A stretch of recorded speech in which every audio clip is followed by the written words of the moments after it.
Impact on artist, actor Dante Roze with Jeannie Jones. Got a couple calls from Hollywood that you are definitely one to watch. Acting, singing, but none of this has been overnight. Not at all. Started from the Shy in Hollywood. Tell me about some of the journey stops. Crazy. I feel like for 28 I've lived. The industry ages you so quick. Seen a lot, from the streets of Chicago to, family and friends, dying and killing each other off. To trying to get out of there and trying to do music and just get anywhere where somebody can actually hear you sing and watch you perform and stuff. So it's crazy. And you actually were doing your 9-to-5 grind and was spotted by a very legendary director, actor. What was that experience like? It was insane. So I was working at a clothing store in Chicago, and they had been there for like 3-4 months. It was a new job, and we get a lot of celebrities that come in there. I didn't know that because they put me in the back. And the one day that they actually had me working on the floor, they're like, "Dante, we need you to go in the front and fill in." And I'm working in the front of the store, and I'm greeting people. Here comes this guy, and I'm like, I know this guy's face. He's got this soap opera face, and it was Mario Van Peebles, and he had this huge coat on. He was covering his face, but you could tell it was him. And I just kind of tried to act like I knew him. I was like, "What are you doing in my store?" And he's like, "Man, just shopping." And he kept looking around. And he came back like 15 minutes after shopping and was like, "Have you ever done any acting? What do you do outside of here?" I'm like, "Well, actually, I do act. I sing. I even used to dance a long time ago." So he's like, "What are you doing, later?" Like, nothing. It's Mario Peebles. I ain't doing nothing. He's like, "So can I take some pictures of you?" So it's the weirdest thing. So I'm in the store and he just pulls out his phone and starts snapping photos of me and stuff. And that was it. I mean, he came back in maybe 15 minutes later after he left, and it was like, "Hey, I forgot to get your info, and I want to take some more pictures." So now here's Mario Peebles moving me into better light to take a picture on his phone.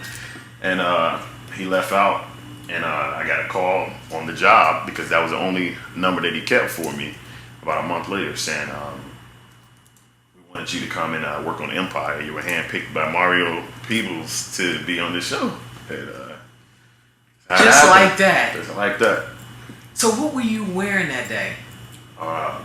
You know what? They give us clothes for the store, so I don't. So was it something like high fashion? Super high fashion, real kind of hobo chic-ish type of stuff. No, because I see your images on Instagram and social media. No, you are very eclectic in your style, so I can imagine that is part of your attraction or what he saw in you. Probably. Wow. So were you always into fashion, or was it one of those jobs that like you get a discount and you get the clothes, so let me take advantage? Well, both. I like fashion. I mean, it's something fun, especially with music. I do rock. They let you do whatever you want to do. You can just wear anything, just spaz out, and whatever you see yourself in your head, you can imagine it and find clothes and put it together. So that's the fun part about it. But everybody's like, "You should work at this store. They dress like you." And I'm like, "Oh, well, shit, let me go over there and try it out." And he's like, "Yeah, you get a $500 discount too." Of course, so. Oh shit! They hired? Right. Look, going to Chi-Town. What? Yeah, it was so, nice. All right, Mario Van Peebles catches you at the JOB, makes a call.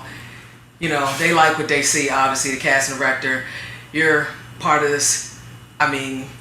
History-making network television show, Empire. Number one show. Number one. What does that feel like working with, Emmy and Oscar nominated, who is actually my homegirl, Taraji B. Henson. Yeah. Terrence Howard. What does that feel like on the set, being a part of that movie? It felt crazy. I've watched Terrence since I was a kid in all types of movies, and I even ran into him in Hollywood years ago. I was like, "Man, you look like my dad." He's like, "What?" So it was funny, the first time I got on set, he looked at me and laughed because he remembered. He looked at me and was like, "Son, So that was like a little inside joke. But it's crazy. I mean, everybody's humble. Everybody's humble. They're real down to earth. You know, real family vibes on set. Everybody looks out for each other. So it's been pretty cool. And then your role on Empire is? I play a rapper, a gangster street rapper on the new record label Gutter Life. So yeah. Wow. Yeah. And this is also just part of your evolving journey. You've definitely done the reality music show circuit from American Idol, hooked up with Diddy, making it a band for, that was what, day 26 season. Yep. What did you learn from those experiences? To work your butt off. We work, you know, alongside with Lorianne Gibson, huge choreographer. She's done everybody from Missy to Brandy and Beyonce and all of these big people. She was one of my biggest coaches on the show, and she was like, you know, you just cannot quit. Somebody always wants your spot. Can't slow down. There's no sleeping, and she lives and breathes it. And since then, I was like, wow. So there's people out there that really take this serious like that. And if I want it, I got to take it that serious. Also, a big inspiration is a best friend of mine now, Ankara, huge vocal coach. He was on the show as well, and he's like my spiritual brother now. You know, gives me a lot of advice and stuff. So I made some really good connections from there. And what is the most challenging part of this journey for you, knowing the industry? It's a constant hustle. I know when the next gig comes in. What keeps you focused and motivated through it? My family, definitely my family. My mother is my rock. That's my woman. That's my love. Six of us. You know, she's done a lot of sacrifices for me to even do music. My father was also a musician. He was a rock star, guitarist. And before he passed away, I told him I would make sure I did this because he didn't get to get as far, you know, doing that. So, legacy kind of thing. And you have a single, Hold On. Yes. Right now that is really strong. It's really strong.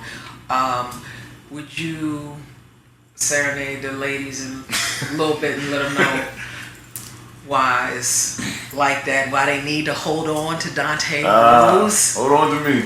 Okay. I say to love you. I want you to know that the love that we share, no one else could find. They read all about it, the extras are extra, and you'll see what I mean. Don't nobody have to know what we see, 'cause I wanna hold on to you. I wanna hold on to you. No matter what the rest of the world tells me to, I'll hold on to you.